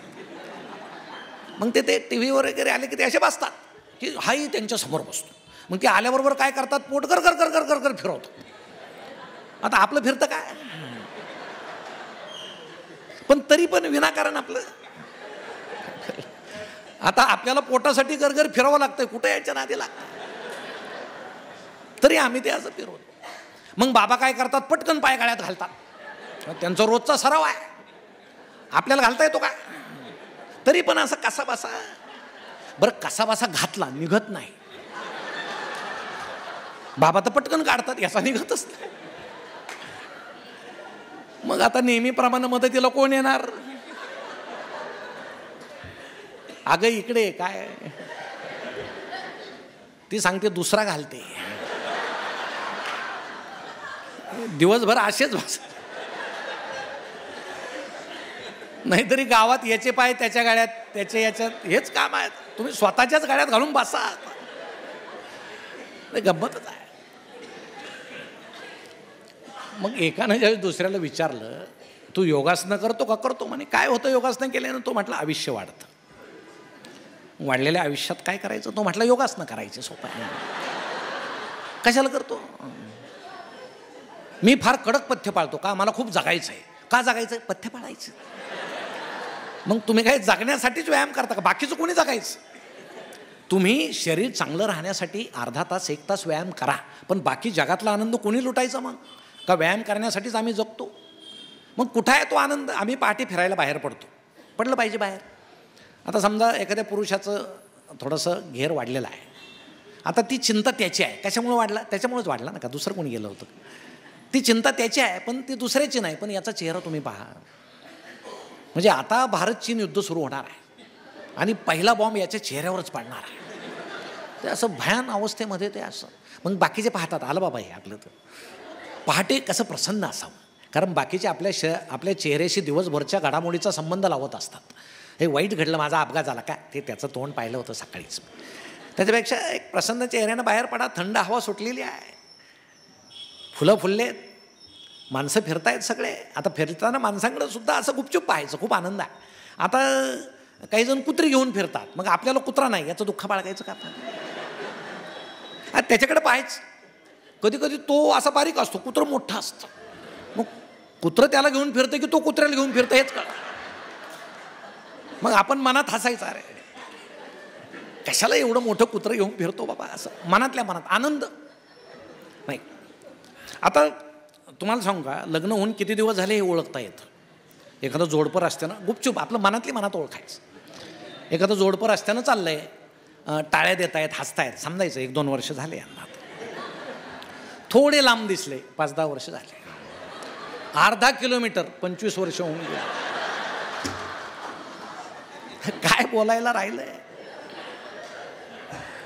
आणि पुन्हा एकत्र दिसले, ओळखायचं 40 वर्ष होऊन गेले. आणि दोघांनाही समजलं आपल्याला एकमेकाशिवाय कोणी नाही. कुठं जाणार आहे, पुन्हा तिथंच येणार आहे, मजा आहे. पण हे मनातली मनात सगळं. तुम्हाला गंमत सांगतो, एकदा मी फिरायला बाहेर पडलो, नुकतंच फटफटलेलं होतं, अंधार पडलेला होता, असं नीट चेहरे दिसत नव्हते. आणि मी फिरताना एक स्त्री माझ्या जवळून गेली आणि ती मला म्हटली गुड मॉर्निंग. आता मी म्हटलं गुड मॉर्निंग, कुठला पुरुष आहे म्हणणार नाही, म्हणतीलच ना गुड मॉर्निंग. आता घरी आलो, आता असा चेहरा लपत नाही ना, थोडा हसत होतो. मग पत्नी लगेच ओळखते, ते ना ओळख म्हणे आज जरा वेगळं काही आनंदी दिसतंय. म्हटलं नाही तसं काही नाही, नाही जरा चेहरा वेगळा दिसतोय, काहीतरी झालं सांगा म्हणे. म्हटलं अगं काही नाही, नाही सांगा म्हणे. म्हटलं काय झालं. कुणीतरी स्त्री माझ्या जवळून गेली आणि ती मला म्हटली गुड मॉर्निंग. ती म्हटली मीच होते.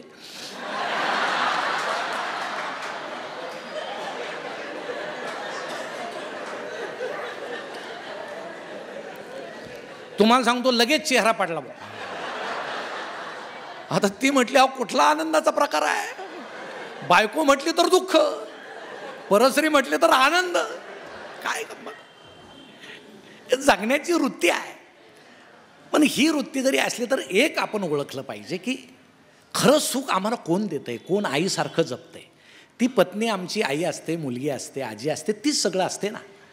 मग कुठंतरी आम्ही हे सगळं सोडून, फक्त पत्नीच्या बाबतीतच मी म्हणत नाही, सगळ्यांच्याच बाबतीत, हे घरामध्ये आमच्या सगळं जवळ असून सुद्धा आम्हाला जी दूरवर पाहण्याची सवय लागली आहे, ते दुःख आमच्या पदरात पडायला लागलं. आम्ही अस्वस्थ होत गेलो.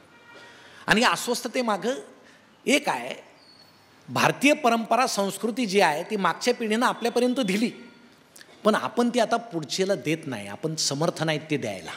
म्हणून एक असा पिढीमधला अंतर वाढला, एक संवाद तुटलेला आहे. आणि मग आपण म्हणतो ही पिढी बिघडलेली आहे. हे कोणी परंपरा आणि त्या शिकवायच्या त्यांना आपणच शिकवल्या पाहिजे. हे उपवास निर्माण झाले, शनिवार रविवार वगैरे, ते शनिवार गुरुवार वगैरे कसे निर्माण झाले. देवाच्या नावानं आपण दत्ताचा गुरुवार धरतो वगैरे. जुना अभ्यास जर तुम्ही केला, अहो सगळ्यांचं जेवण झाल्यानंतर आई जेवायची आणि ज्यावेळेस काहीच राहत नसायचं टोपल्यामध्ये, ते सांगायचे मला उपवास आहे. आणि त्या कल्पनेतून हे उपवास अध्यात्माकडे ढकलले गेले. कारण आपण जे माणसं सरळ कायद्यानं नियमानं करत नाही ते आपण अध्यात्मावर ढकलतो. आणि अध्यात्म म्हटलं की आपण करतो. ही समाजाची परंपरा, या सगळ्या गोष्टी कोणी पाळायच्या नाही. आमचा मेकअप आहे, आता मेकअप करणं ही आमच्या ताईची गरजच नाही, ही ते मेकअप निर्माण करणाऱ्या कंपन्यांची गरज आहे. पण आम्ही ते करतो. आमची जुनी आई पहा, नऊवारी वगैरे घालायची, आठवत असेल. काय मेकअप असायचं, सकाळी आंघोळ झाली की एक जाड बनायचं मंगळसूत्र होतं, ते गळ्यात घालायचं.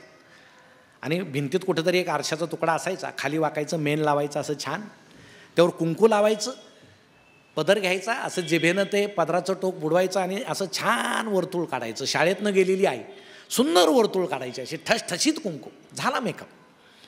कुंकू टिकायचं, किती दिवस टिकायचं. म्हणजे अर्थात ते सौभाग्यही तसं होतं जुन्या काळात. आता तुम्ही टिकल्या लावता, तुमची चूक नाही. आता टिकली कधी पडेल आणि हे कधी गायब होतील याचाही भरोसा नाही. टिकली तर टिकली. त्यामुळे हे सगळं बदलत. आता विचार करा, मोदी साहेब ज्यावेळेस परदेशात गेले, तिकडचे पंतप्रधान अध्यक्ष त्यांना म्हटले अहो तुमच्या भारतातील लोक खूप हुशार आहेत म्हणे. का कोरोना सुरू होण्याआधीपासून ते दुरून नमस्कार घालतात, हातात हात देत नाहीत, गळ्यात त्यांच्या मास्क आहे, म्हणजे उपरणं. आमचे जुने लोक किती हुशार होते, ते मास्कच होता ना त्यांचा. पण आपण त्यांना हसतो, गावठी म्हणतो, नावं ठेवतो. अहो तेच खरे होते. कान झाकायचे, तोंड बांधायचे, हे सगळं ते सुरक्षित राहण्यासाठी हे सगळं. दुरून नमस्कार घालायचे, राम राम. त्या निमित्तानं काही देवाची नावं तोंडी यायची. आणि काही परदेशामध्ये काही पद्धती आहेत नमस्काराच्या. पाश्चिमात्य देशामध्ये भेटलं की डोक्याला डोकं लावतात, नाकाला नाक लावतात, गालाला गाल लावतात. आता आपल्या लोकांनी जी ही पद्धत काढली ना, मला जरा वेगळी शंका आहे. आपल्या जुन्या पिढीला माहीत होतं आपली पुढची पिढी काय लायकीची आहे. तुम्हाला सांगतो, आपल्याकडे एखादी पाश्चिमात्य पद्धत जर असते ना तशी, तर काही माणसं घरीच गेले नसते, ते दिवसभर रस्त्यानं नमस्कार करतच फिरले असते. भेटला की लाव, नाकाल नाक, नाकाल नाक. ते वेडी जमात जास्त आहे आपल्याकडे, प्रवाह पतित आहे. मग या ज्या सगळ्या परंपरा आहेत ते कुठून आल्या, काय आल्या हे न शिकता आम्ही जे दुःखी होतो, आम्ही जे विकतचं दुःख घेतो, एक नेहमी लक्षात ठेवा की गुलाबाला काटे असतात असं कधीच म्हणू नका. काट्याला गुलाब असतो म्हणण्याची पद्धत आहे. म्हणजे दुःखातून सुख निर्माण होणार आहे. आणि हे सगळ्याच्याच वाट्याला आहे. हे काही कुणाला चुकलेलं नाही, फक्त माणसं ते दाखवत नाहीत आणि आपण मात्र दाखवत सुटतो. मग पुढचा सांगतो हे कायम भेटलं का दुःखच सांगतं, याला न भेटलेलं बरं आहे. आता कोरोनामध्ये इतके हाल ज्याने त्याने सोसले, अनेकांचे व्यवसाय बंद होते. आपल्या समाजानं कुठं भीक मागितली कुणाकडं? जो तो स्वाभिमानानं राहिला, कसा राहिला त्याचं त्यालाच माहीत. कोरोना संपला पुन्हा त्याचे म्हणजे आपल्या समाजामध्ये हे एक हरितद्रव्य आहे, अशी भावना आहे की आम्ही स्वाभिमानानं राहतो. आणि एवढा आनंद असून आम्ही तो का बाळगत नाही? आम्ही कायम दुःखी का? कोरोनाच्या काळामध्ये लग्न झाले, किती लोक होते लग्नाला? 10, 20, 50, 100 असतील. बरं, इतके कमी लोक असल्यावर त्या जोडप्याचा प्रपंच सुखी झाला नाही का? झाला ना.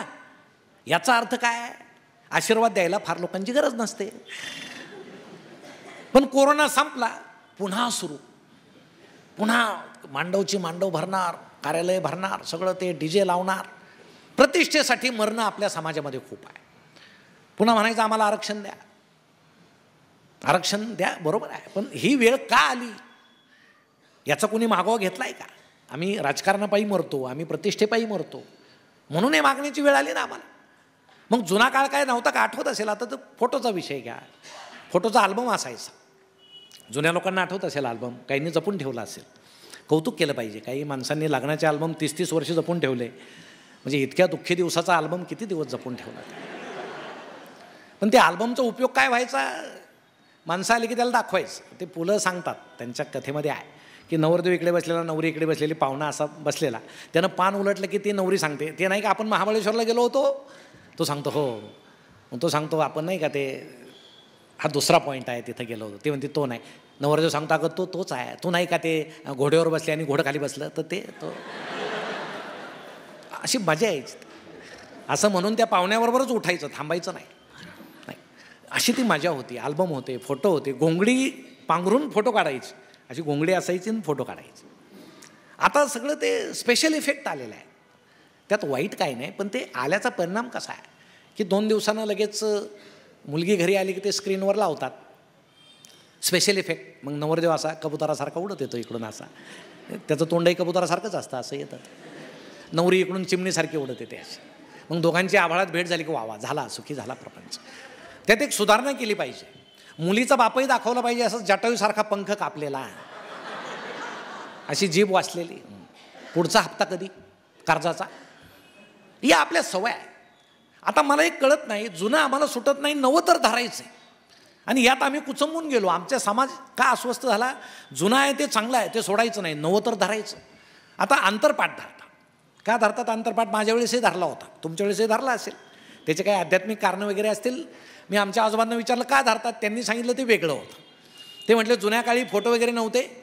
मुलीचा बाप त्याला येऊन सांगायचा तुझं अमुक गावातल्या मुलाशी लग्न जमलं, काळा गोरा उंच बुटका काही माहिती नाही. त्या मुलाला जाऊन सांगायचे अमुक गावातल्या मुलीशी तुझं लग्न जमलं, मानसुद्धा वर करायची नाही, नाही म्हणायचा विषयच नव्हता. आणि मग लग्न एकत्र यायचे, मग ते मुंडावळ्या बांधायचे, मग हळद लावायचे. त्यावेळेस मेकअपचं तेवढंच एक सामान होतं, हळद. हळदीनं 2 दिवसानं मूळ रूप उघडं पडायचं. आता मेकअपमुळे 4 दिवसानं पडतं, पण ते पडतंच, ते पडतंच. आणि मग ते एकत्र यायचे, तोपर्यंत त्यांना पाहू द्यायचं नाही. बाकीचे वऱ्हाडी सावध यांना एकमेकांना पाहू द्यायचं नाही. अजूनही काही आमचे आजी आजोबा आहेत ते सांगतात, लग्नानंतर आम्ही एकमेकाचे चेहरे पाहिले. आणि मग मध्ये अंतरपाठ धरतात, ते ताणून तो पंचा धरतात, कधी कधी ते धोतर धरतात. ते फार दुष्ट असतात माणसं, ते असे ताणून धरतात, एकमेकांना पाहू देत नाही. त्या काळामध्ये मग उभे राहायचे. मग सगळे मंगल अष्टक झाले की अक्षता टाकले की ते अंतरपाठ खाली झाला की हार घालताना हे एकमेकाला पाहिजे, अरे हाय काय बरं आहे, पदरी पडलं पवित्र झालं, काय करता. आता गंमत काय, लग्न झाल्याबरोबर काय होतं, हे व्हिडिओ शूटर वगैरे येतात, तुम्ही नाही बरं का बाकीचे, आणि ते त्या नवरदेव नवरीला काय सांगतात, अहो काय बसला, चला निसर्गाच्या ठिकाणी प्री वेडिंग करू, आणि मग कुठंतरी दूर निसर्गात जातात. आणि लग्न जमल्यावर तुम्हाला सांगतो माणूस त्या दिवशी काही करायला तयार असतो. मग तो व्हिडिओ शूटर सांगतो डोंगरात गवतात लोळा, लगेच लोळतात हे दोघे, मग तेही लोळू लोळू असं काढतात ते व्हिडिओ. धबधब्यात पाय सोडून मसा बसले, खांद्याला खांदा लावा लावला, डोक्याला डोकं लावा लावलं, नाही म्हणायचं नाही.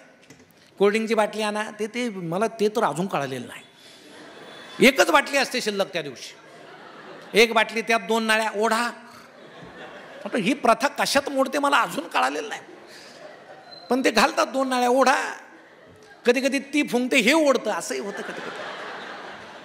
आता ते स्त्रिया फार चतुर असतात, ती त्याच वेळेस ओळखते, काय अवघड नाही, आपण याला मुठीत पकडू शकतो असा आहे. मग ते सगळं प्री वेडिंग होतं. आता होते सेन्सॉर करायची वेळ आली आहे प्री वेडिंग, इतकं ते पुढं गेलं आहे आता. मग ते कोपऱ्यामध्ये प्री वेडिंगचा पडदा लावला जातो, मग सगळं वऱ्हाड सिनेमा पाहिल्यासारखं. अहो प्रेमाचं असं प्रदर्शन कुठं 4 चौघात करायचं असतं का. लग्न ही पवित्र गोष्ट आहे, आणि आम्ही 4 चौघात भर मांडवात प्रेमाचं प्रदर्शन करतो. तिथं त्या प्री वेडिंगच्या रूपानं इकडं प्री वेडिंग सुरू, आणि इकडं अंतरपाठवाले ताणून अंतरपाठ धरतायत. कशाला धरला बाबा, हे महिना झाला बोंबलत फिरतायत, कशाला धरतो. काहीतरी एक बंद करा ना, एक तर अंतरपाठ बंद करा, नाही तर प्री वेडिंग बंद करा, पण जुनं धरायचं नवं तर सोडायचं नाही. मग यात आजची पिढी कुचंबून गेली आणि त्याला समजे ना काय. आता सगळं भाडोत्री आहे. म्हणजे पूर्वी गंध लावायला किती छान नात्यातला एक जण थांबायचा, गंध लावायचा. आता गंध लावायला भाडोत्री माणूस आहे. अहो तो असं खेळा ठोकल्यासारखा दान कर, छत, प्रेमच नाही ना, तो काय तुमचा नातलं काय, भाडे करताय, सगळं भाड्याचं आहे. आता केटरर्स आहेत, पूर्वी होते का, एवढा स्वयंपाक व्हायचा, सगळं गाव धावायचं लग्नाला. का धावायचं, प्रेम होतं, स्नेह होता, कारण हे त्याच्या लग्नाला धावायचे म्हणून ते यायचे, लापशी वगैरे करायचे. ते भरड्याचं तुमच्याकडे करतात का, ते गव्हाचा भरडा त्यात गूळ टाकून लापशी करायची, गूळ शिरा. मग तो लापशी केली की ते आदल्या दिवशी झाकून ठेवायची. मग दुसऱ्या दिवशी पंगत बसायची, पंगतसुद्धा खाली जमिनीवर. पत्रवाळ्या तुम्हाला सांगतो जमिनीतून त्यात काय बदल नसायचा, द्रोण असायचं, ते मध्येच फाटलेलं असायचं. त्यात आमटी टाकली तर आमटी रस्त्यावर पडायची. मग त्याच्या खाली भात ठेवायचा, मग भातात ते द्रोण ठेवायचं, नाही का, मजा असायची, धूळ यायची, हे व्हायचं, पण तक्रार नसायची व समाधान असायचं. यानं केलंय बिचाऱ्यानं, आपण खाल्लं पाहिजे, नाही तर आपल्या आशीर्वादानं कुणाचं भलं झालं हे जुन्या लोकांना माहीत होतं. झाले तर घटस्फोटच झालेत, कशाला जाता तुम्ही, गुपचूप खावं ना, नावच ठेवायची याला, नाव त्याला. आणि मग ते लापशी वगैरे असं पंगत बसली की एक बाबा त्या पंक्तीमध्ये फिरायचे. मोबाईल वगैरे नव्हते त्या काळामध्ये, आणि एक बाबा खोऱ्यानं त्या घमेल्यात लापशी द्यायचे, खोऱ्यानं. वाडा सगळीकडे असे वाढणारे सुद्धा गावातले सगळे वेगवान असे धावायचे. आणि मग ते बाबा पाहायचे, अरे शेवटची पंगत जरा मोठी बसली, मग ते धावत जायचे अंदाज घ्यायला. लापशी ठेवलेल्या ठिकाणी त्या बाबाला म्हणायचे, अरे शेवटची पंगत फार मोठी बसली रे, आता लापशी पुरेल का, नाही पुरणार. मग लोक आपल्याला हसतील, गावातले लोक हसतील की अरे यांच्या लग्नात गोड पदार्थ पुरला नाही. मग काय करायचं, ते बाबा सांगायचे घाबरू नको. मग एक लोखंडी पहार तिथं ठेवलेली असायची, तापवलेली. मग ते बाबा त्या कापडानं लोखंडी पहार धरायचे तापवलेली, आणि त्या लापशीच्या ढिगाऱ्यामध्ये अशी खुपसायची, आणि ती पहार खुपसल्याबरोबर सगळ्या लापशीला करपट वास लागायचा, तुम्हाला सांगतो. मग ती कोणी खात नसायचं, थोडी थोडी वाढायची, नाकाजवळ आणली की नको बाबा, नको बाबा असं. हा जुना काळ होता. अहो त्या आमटीच्या त्या साराच्या कढईभोवती सुद्धा काही आमचे जुने लोक पाण्याच्या बादल्या घेऊन उभे असायचे. फार मोठी पंगत बसली, भाडकन पाणी ओतून द्यायचं. अहो शेवटच्या माणसाचा चेहरा दिसायचा त्या आमटीमध्ये, तरी ते प्यायचं बुवा, चला आनंद आहे, एक समाधान. आणि काय असायचं की पुऱ्या तर श्रीमंताचं लग्न असलं तरच पुऱ्या, केटरर्स नाही. मग पुऱ्या कशा करायचे, आमच्या गावातली पद्धत तुम्हाला सांगतो, तुमच्याकडे असेल किंवा तुम्ही विचारून पहा, विदर्भात वगैरे आहे काही ठिकाणी. जुन्या काळी केटरर्स नसताना मग सगळ्या आजीबाई बसायच्या गुडघावर करून, आणि आमच्या तरुण स्त्रिया पिठाचा उंडा मळलेला असायचा, एक छोटाले उंडे करून आजीबाईजवळ दिला की आजी त्या गुडघ्यावर तो उंडा ठेवायची, थापकन थाप मारायची, कढईत फेकायची. याला म्हणायचे गुडघापुरी.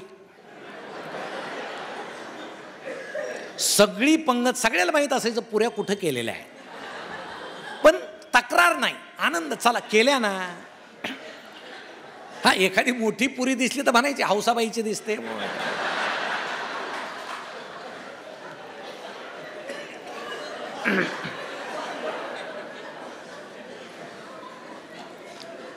मग शक्यतो स्त्रिया जेवत नसायच्या लग्नामध्ये, कारण ती पूर्वीपासून ती प्रथा आहे. आता एवढे जिजाऊ अहिल्यादेवी सावित्रीबाई जरी आल्या तरी तुम्हाला माहीत आहे का अजून तुम्हाला पहिल्यांदा बसू दिलं जातं का जेवणाला? नाही. मग तुम्ही विचारलं कधी? एवढी क्रांती झाली, स्त्रिया आमच्या आता सुनीता विल्यम्स अंतराळात आहे वगैरे सगळ्या, पण अजूनही पहिली पंगत तुमची नाही. का नाही? पुरुष तुम्हाला बसू देत नाही. मी एका बाबांना विचारलं का बसू देत नाही, तर ते म्हणते फार गप्पा मारत जेवतात म्हणे. ते पुरुषाचं कसं असतं, पटकन एकदा गिळलं म्हणजे रवंथ करीत गावभर फिरायला मोकळा असं. तुम्हाला संधी नाही. मग आमची आई, जुन्या आया काय करायच्या, असे ताट घ्यायच्या, तांब्या घ्यायच्या आणि जायच्या आणि शक्यतो वाढून आणायच्या. मग लापशी घ्यायची, तांब्यामध्ये तो सार घ्यायचा, पदराखाली झाकायचा, घरी आणायचं. संध्याकाळी पुन्हा सगळं कुटुंब ते खायचं पुन्हा. मग दुसऱ्या दिवशी आई काय करायची, उरलेली लापशी अंगणामध्ये वाळू घालायची उन्हामध्ये. आणि मग त्या लापशीभोवती जर जास्त चिमण्या जमा झाल्या तर ओळखायचं ही लापशी श्रीमंता घरची होती, कारण त्याच्यामध्ये खोबरं असायचं, शेंगादाणे असायचे. आणि जर चिमण्याच आल्या नाही तर ओळखायचं ही गरिबा घरची लापशी होती. मग संध्याकाळी तीच लापशी आई पुन्हा गरम पाण्यात शिजवायची आणि माणसं पुन्हा ती लापशी खायची, शिळी लापशी. पण कुणालाही कधी पोटाचे विकार झाले नाही, पचनसंस्था बिघडली नाही. त्याचं कारण असं होतं, त्या खाण्याबरोबर समाधानाचा एक घास या गळ्यातून उतरून आमच्या पोटात जायचा आणि कधी आमची पचनसंस्था बिघडायची नाही, कारण एक समाधान होतं. या पद्धती होत्या. आता ते सगळं गेल्यानंतर हे जे सगळं नवीन आलं आहे, या नवीनला नाव ठेवण्यात अर्थ नाही. पण आता सगळं भाडोत्रीच आहे सगळं. काही दिवसांनी रडायला मुली भाडोत्री आणावी लागतील तुम्हाला सांगतो. आता हे पुढाऱ्यांनी तर तयार केलेतच माणसं टाळ्या वाजवायला सभेला. नवरी मागं रडायला सुद्धा मुली म्हणणे फुकट रडणार नाही, मी 200 रुपये द्या, नाही जास्त रडायचं 500 द्या. प्रेमच राहिलं नाही. म्हणजे हे आता सगळं जे आमची संस्कृती जी बिघडत चालली ना, आम्ही म्हणतो अस्वस्थ का होत चाललो. पूर्वीचा जो डोलारा समाजव्यवस्थेचा रचून ठेवलेला आहे तो आम्ही बिघडवत चाललो आणि त्याचं कारण आम्ही अस्वस्थ होत चाललो. म्हणून आज या समाजामध्ये 2 गोष्टी फार चिंताजनक आहेत. एक, आमचे तरुण बेरोजगार आहेत आणि दुसरं, आमच्या जुन्या लोकांना सुरक्षित वाटत नाही, आमच्या ज्येष्ठांना सुरक्षित वाटत नाही. जसं जसं वय होत जाईल तसं आमच्या मनात एक उपेक्षा दाटते की माझ्याकडं कुणाचं लक्ष नाही, माझ्याकडं दुर्लक्ष आहे. पण तसं नसतं, तो आपल्याला होणारा भास असतो. आता तुम्ही आयुष्यभर करते होते की नाही, वय झाल्यावर आपल्या मुलाला कर्तेपद दिलं पाहिजे. आता ती काय विद्यापीठाची एखादी डिग्री नाही ना, धर बाबा. आपण वडिलाकडून घेतलं तसं त्यानं त्याचं घेतलं. आपण जर हिरो होतो त्या सिनेमाचे जीवनभरच्या, तर आता आपण प्रेक्षक होण्याची वेळ आलेली आहे. मग आपण प्रेक्षक झालं पाहिजे. तू करता हो हो. मी कधी काळी घेतलेला ब्लॅक अँड व्हाईट TV मुलानं विकला, मला नाही विचारलं, विकला. वाईट वाटतं आपल्याला. का विकला, कोणा सांगण्यावर विकला माहीत आहे आपल्याला, काही बोलायचं नाही. नवा TV आला रंगीत, सुनेला बोलून घ्या, मुलाला बोलून घ्या, त्यांना सांगा की तुम्हाला तुमच्या वडिलांची किती काळजी आहे, मला कमी दिसायला लागलं म्हणून तुम्ही जुना विकला आणि नवा TV आणता. त्यावेळेस त्या मुलाच्या मनात सुद्धा येईल आपण वडिलाला एकदा विचारायला पाहिजे होतं. ही वागण्याची पद्धत बदलली पाहिजे. खेड्यामध्ये 2 वृद्ध माणसं बसले होते पारावर. एक जण म्हटलं, अरे जमाना इतका बदलला, इतका वाईट झाला. म्हणे काय झालं? मला चहा देताना माझी सून डोक्यावर पदरच घेत नाही म्हणे. दुसरा म्हटलं, मला चहाच देत नाही. तुला पदराचं काही पडलंय का? गुपचूप पे ना बाबा, मिळतोय तर पे. आता ही वागण्याची पद्धत आहे. आपण स्वभाव बदलला पाहिजे ना. आणि नाही आपण स्वभाव बदलला तर मग आमच्या दुःख पत्रात पडतं. आणि तुम्हाला एक सांगतो, निसर्ग आपल्याबरोबर इतका ठाम उभा आहे. निसर्ग आमची सोय करत असतो. जसं आमचं वय होत जातं आम्हाला कमी दिसायला लागतं, कारण आम्हाला पाहण्यासारखं या जगात काही राहिलेलं नसतं. सगळं धुसर होत जातं. आता प्री वेडिंग आहे, नाही दिसत, आनंद आहे ना. पुन्हा जाड ढापणाचे चष्मे लावून लावून पाहायचं. निसर्गाच्या विरोधात जायचं, दुःखच पदरी पडतं. जसं वय होत जाईल ऐकायला कमी येत जातं, कारण आपल्याविषयी फारसं कोणी चांगलं बोलेल याची शक्यता कमी असते. मग हळूहळू हळू बहिरच व्हायचं, बहिरच व्हा, ठार बहिरे हो, आनंद आहे. मग पुन्हा ते यंत्र कानात घालायचं, मग सून फाडकन बोलते, अरे वाईट झालं, त्यापेक्षा ऐकूच नका. ती काही बोलू, नुसतं हसायचं तिच्याकडे पाहून, छान आहे छान. ते नंतर सांगेल, अरे काय बोलून उपयोगच नाही, बोलणं बंद करू आपण. हे निसर्गानं केलेली सोय आहे. पण एक गोष्ट नेहमी लक्षात ठेवली पाहिजे आमच्या ज्येष्ठ लोकांनी, जसं सूर्य उगवताना आभाळामध्ये लाली असते, आकाश सुंदर दिसतं, तसं सूर्य मावळताना सुद्धा आकाशामध्ये लाली असते, तेव्हा सुद्धा आकाश सुंदर दिसतं.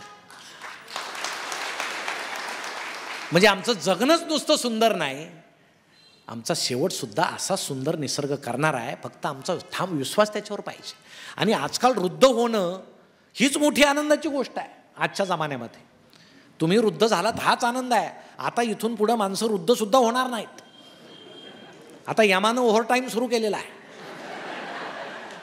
अजिबात होणारच नाहीत वृद्ध.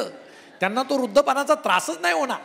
इतकं सगळं बदललं, कारण सगळं सेंद्रिय गेलं, सगळं रासायनिक आहे, सगळी भेसळ आहे. कुठं भेसळ नाही तुम्ही सांगा. अहो ही भेसळ पाहून एक तरुण असं म्हटला, काय या देशात राहण्यात अर्थ नाही, सगळं भेसळ आहे. आत्महत्या करतो मी. तो औषध पिला, संध्याकाळी उठला, औषधात सुद्धा भेसळ होते. आता कारण अहो इथं मरायची सुद्धा सोय नाही, जगणं तर लांबच राहिलं.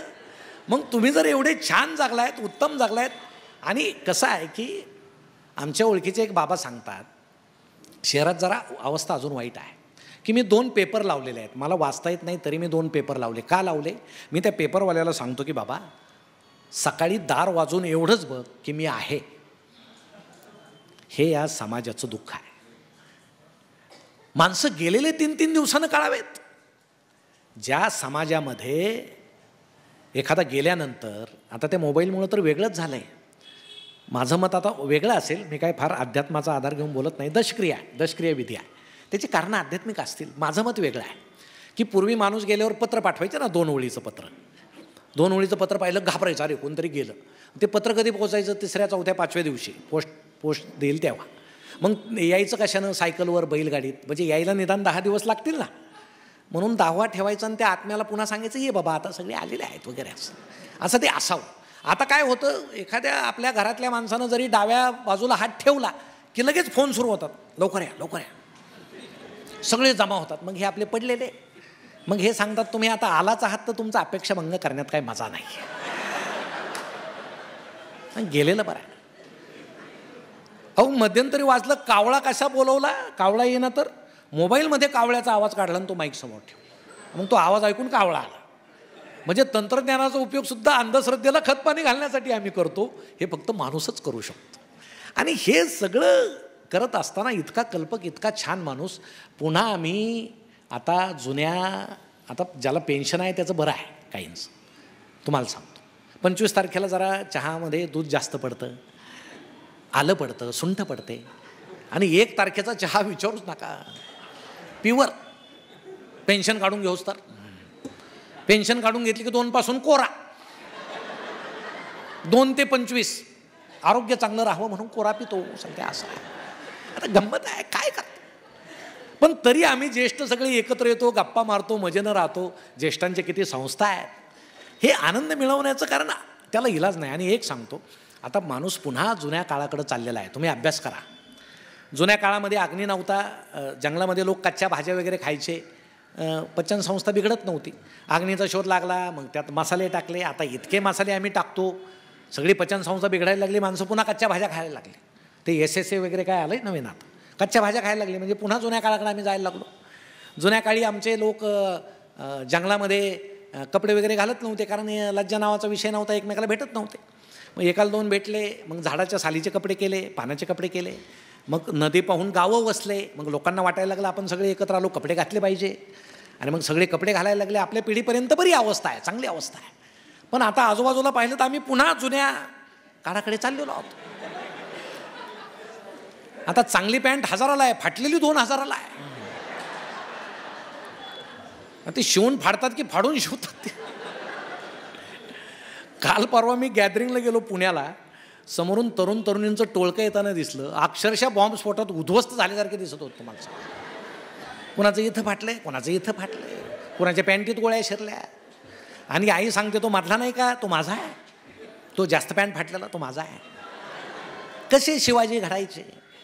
अहो जिजाऊ रामायण महाभारतातल्या गोष्टी सांगायच्या. आता खरं म्हणजे ही आनंदाची गोष्ट आहे, 7 ते 9ची वेळ असून एवढ्या आमच्या ताई इथं आलेल्या आहेत. तुमचं अभिनंदन केलं पाहिजे.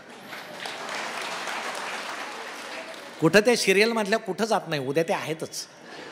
त्यांचा पर डे सुरू आहे, काही अडचण नाही. पण ते आता 7च्या आत महाराष्ट्रात परिस्थिती पहा. पटकन खेड्यात सुद्धा पटकन स्वयंपाक करायचा, टी व्ही समोर बसायचं. मुलगा येतो, मुलगी येते, शेजारी बसतात, आई काय पाहते कळत नाही. ते सिरियलमधले त्या खोटं रडतात, अभिनय करतात, नाही रडवालं ग्लिसरीन लावतात. आमच्या ह्या खऱ्या रडतात. मुलीला वाटतं आई का रडते कळत नाही, मुलाला वाटतं का रडते, एवढं याच्यात काय आहे. हे येतात. आता पूर्वी विचारायचे, उशिरा आले तर कुठं होतात, आता काय कारण नाही. 9पर्यंत कधी आहे हे आपले बसतात. मग जेवायला सुद्धा कुठं आणायचं, टी व्ही समोर असायचं. एपिसोड चुकायला नको. मग आता सुसंवाद हरवला. पूर्वी किचनमध्ये बसायचे, बाळ तुझ्या शाळेत काय झालं, ताई तुला कॉलेजमध्ये काय लागतंय का वगैरे. सुसंवाद हरवला, कुणी कोणाशी बोलत नाही. आता टी व्हीतले पात्र बोलतात, ही ऐकत राहतात. मग जेवायला जाणायचं, सगळं बसायचं, असं ताट वगैरे वाढायचं. 8, 8:15ला तुम्ही पहा जेवणाची वेळ. आपण जेवायला असे रंगात आलेलो, नेमका अक्षय कुमार येतो ते घेऊन. काय असतं ते, टॉयलेट कशानं धुवावं, मग ते भांड्यात ओतायचं, ते खसखसत. माणसं जेवताना पाहतात. अरे कुठे गेल्या संवेदना, काही राहिलं का नाही आमच्या भावना, संवेदना काही जाग्याच राहिले का नाही. बरं नुसतं पाहत नाही, आई सांगते बाबांना ते घेऊन या उद्या, फार छान भांडं निघतं त्यानं, थोडी भाजी वाढू का तुम्हाला. आता काय बाबांचं काय, म्हणजे बहुतेक पुरुष मंडळी बाहेरून जेवून काय येतात त्याचं कारण आहे बरं काय. तुम्ही त्यांना भांडे बिंडे दाखवता काही पण, ते बसतात बाहेर 1-2 मित्रांना घेऊन. मग त्यांची चूक नाही ना. पण आता एवढं आपल्याला स्वातंत्र्य मिळालेलं आहे, आपण आनंदित राहायला पाहिजे. आमच्या भगिनींनी सुद्धा, तुम्हाला किती स्वातंत्र्य आहे. आता फेटेसुद्धा बांधतात यांना, आमच्या ताईंना किती छान दिसतात, लग्नात फेटे बांधतात. पुरुषांचे फेटे आता तुमच्या डोक्यावर आले, आमचा अवघड होत चालला. हो, पूर्वी स्त्री हक्क समित्या होत्या, आता पुरुष हक्क समित्या आहे. इतकं वाईट आहे. पूर्वी एकत्रित कुटुंब पद्धती होती. मग साडीवाला वर्षातून एकदाच यायचा आणि त्या स्त्रियांना साड्या दाखवायचा, घ्या वर्षातून एकदा साड्या घ्यायच्या, काय लागतील त्या. बाहेर जायची मुभा नव्हती. आता तसं काय आहे का, किती स्वातंत्र्य आहे. त्या कपड्याच्या दुकानाच्या बाहेर एखादा पुरुष जर गरीब चेहऱ्याने उभा असलेला दिसला तर ओळखायचं, या आत साडी घेतायत, हे आत साडी निवडतायत. आता हे काय निवडतात तुम्हाला काय सांगायचं. पण एक आहे, सुखाची कल्पना एक आहे की आभाळामध्ये जर एखादा ढग असेल, आपल्या मनात जी भावना आहे ती ढगामध्ये आपल्याला दिसते. म्हणजे लहान मुलाला काय दिसेल त्यामध्ये, कॅडबरी दिसेल, कारण त्याचं भावविश्व ते आहे. वही दिसेल, पेन दिसेल, पॅड दिसेल, त्याला जे लागतं ते दिसेल. एखाद्या छोट्या मुलीला काय दिसेल, परी दिसेल, मेहंदी दिसेल, रांगोळी दिसेल, झोका दिसेल, तिचं भावविश्व ते आहे. आमच्या भगिनीला काय दिसेल, एका नवीन पद्धतीचा आलेला एखादा दागिना दिसेल. आता पुरुषांना काय दिसेल मी सांगत नाही, ते फार गोष्टी आहेत. पण हे जग तेच आहे. आपलं मन जसं बदलतं तसं जग आपल्याला दिसतं. आपलं मन जर प्रसन्न ठेवलं तर जगसुद्धा प्रसन्न दिसेल, याची मला खात्री आहे. म्हणून एक गोष्ट लक्षात ठेवा, दुसऱ्याच्या दुःखात कधी आपण सुख मानू नका, कारण ते फार काय टिकणार नसतं. एका माणसाला लॉटरी तिकीट लागलं 2 लाखाचं, शेजाऱ्यानं फटाके वाजवले. गाव म्हटलं शेजारी असावं याच्यासारखा, लॉटरी यायला लागली, फटाक्यानं वाजवले. एक जण म्हटला तुझ्यासारखा शेजारी मला पाहिजे. अरे त्याच्या आनंदात तू किती सहभागी झाला. लॉटरी 2 लाखाची त्याला लागली, तू फटाके वाजवले. तो म्हटला तसं काय नाही, याला तिकीटच सापडत नाही म्हणून मी फटाके वाजवले. आता ही वृत्ती आपण सोडून दिली पाहिजे. आणि ही सगळी मानवी वृत्ती बाजूला करून, आपली पत्नी आहे, आपली आई आहे. तुम्हाला एक सांगतो, म्हणजे माझ्या डोक्याकडे पाहिलं तर माझे वडील जाऊन आता 2-2.5 महिने झाले, जास्त. पण म्हणजे मी वडिलांसाठी गावी राहायला गेलो, 94 वय होतं. आणि मला त्यांना आंघोळ घालताना पंढरपूरला गेल्याचा आनंद मिळायचा. तुम्हाला सांगतो, पंढरपूरला गेल्याचा. आणि हे आमच्या मुलांवर आम्ही बिंबवलं पाहिजे की बाबा कुठं ठीक आहे देवस्थानं करा, पण इथं घरामध्ये जिवंत माणसांना त्रास देऊन तुम्ही जर बाहेर फक्त दाखवत असलात, नुसता असा फुगा दाखवत असलात अध्यात्माचा, धार्मिकतेचा, तर तो पोकळ आहे. मग आज आईवडिलांना सांभाळणं असेल, ह्या गोष्टी असतील, ह्या जर रुजवायच्या असतील तर यामध्ये आमच्या ताईची भूमिका फार महत्त्वाची आहे. कारण मी सांगितलं, जिजाऊंनी शिवाजींवर संस्कार केले त्यावेळी शहाजीराजे मोहिमेवर असायचे आता सुद्धा मोहिमेवरच असतात शहाजीराजे. आता कुठं असतात ते काही सांगू नका, असतात ते. मग या सगळी जबाबदारी आपली आहे. म्हणून मला वाटतं कुठंतरी कुणाच्या तरी त्याला आनंद झाला म्हणून आपल्याला दुःख झालं असं न मानता आपल्याही वाट्याला आनंद येणार आहे, सुख येणार आहे, आपण ते पूर्ण क्षमतेने भोगलं पाहिजे. आनंदानंतर दुःख येणार आहे त्यासाठी तयार राहिलं पाहिजे आणि सकारात्मक राहिलं पाहिजे. जगण्याकडे पाहण्याची दृष्टी आपली सकारात्मक पाहिजे. फार अवघड वाटतं का? उदाहरण सांगतो. आमचे एक साहेब उशिरानं घरी आले, उशीर झाला आणि ते उशिरानं घरी आल्यावर त्यांची पत्नी काय म्हटली, किती उशीर केला तो? बंड्या मागापासून म्हणतोय माकड पाहायचं, माकड पाहायचं. आता लक्षात घ्या, ज्याची दृष्टी सकारात्मक आहे तो पुरुष काय म्हणेल, बंड्याचा आवर तुझा आवर, आपण बागेत जाऊन माकड पाहू, सोपी गोष्ट आहे. पण जो नकारात्मक आहे तो काय म्हणेल, पोरासमोर मला माकड म्हणतेस. आता ती म्हणेल म्हणायची काय गरज आहे, म्हणजे मनातली मनात म्हणेल असं. दुसरं उदाहरण सांगून आपण थांबू.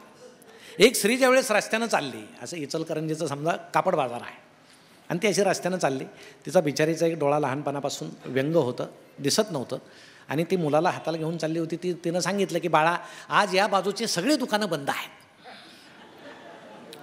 तर मुलगा म्हटला आई घाबरू नको, येताना उघडतील. आपण जगाकडं कुठल्या नजरेनं पाहतो हे फार महत्त्वाचं आहे. म्हणून तुम्हाला विनंती आहे, आज मुलं बिघडले, कुटुंब बिघडलं असं जर आपल्याला म्हणायचं नसेल, मोबाईलपासून मुलं जर दूर करायची असतील तर घरामध्ये पुस्तकं ठेवा आणि माझ्या व्याख्यानानंतर तुम्ही निश्चित ते ठेवाल. त्यासाठी एक उदाहरण देऊन मी नंतर थांबेल. एका कॉलेजमध्ये वाचनाचं महत्त्व तुम्हाला सांगतो.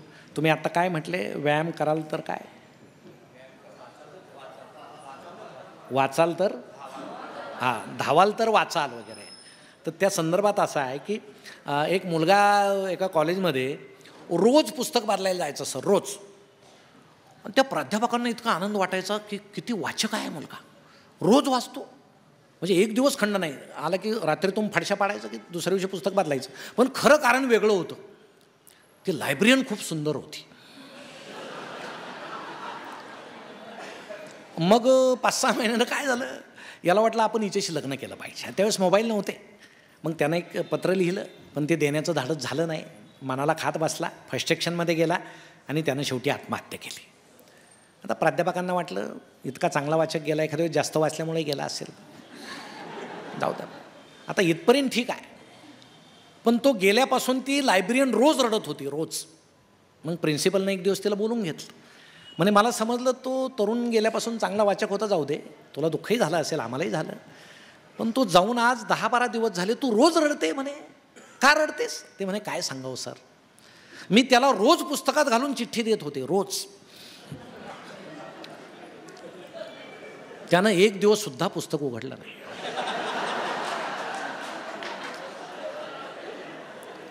पुस्तक उघडलं असतं तर वाचलं असतं की नाही? मला वाटतं वाचाल तर वाचाल, तेव्हापासून ते, म्हणून मला आठवलं. म्हणून गमतीचा भाग सोडा आणि निश्चितपणे वाचा. मला खूप आनंद वाटला की व्याख्यानमालेला इतक्या मोठ्या संख्येनं आज अरिहंत व्याख्यानमालेला आपण सगळे उपस्थित आहात. एक तास सव्वा तास झाला असेल, कुणाला कुणाचा मोबाईल आला नाही, गेला नाही, माझ्याकडं मोबाईल नाही, तरी आपण जिवंत आहोत. याचा अर्थ मोबाईलशिवाय आपण राहू शकतो. हे सुद्धा हे व्याख्यानमालेचं यश आहे असं मला वाटतं. आपल्या व्याख्यानमालेला शुभेच्छा देऊन आणि आपणा सर्वांना आनंदी राहण्यासाठी शुभेच्छा देऊन मी थांबतो. धन्यवाद.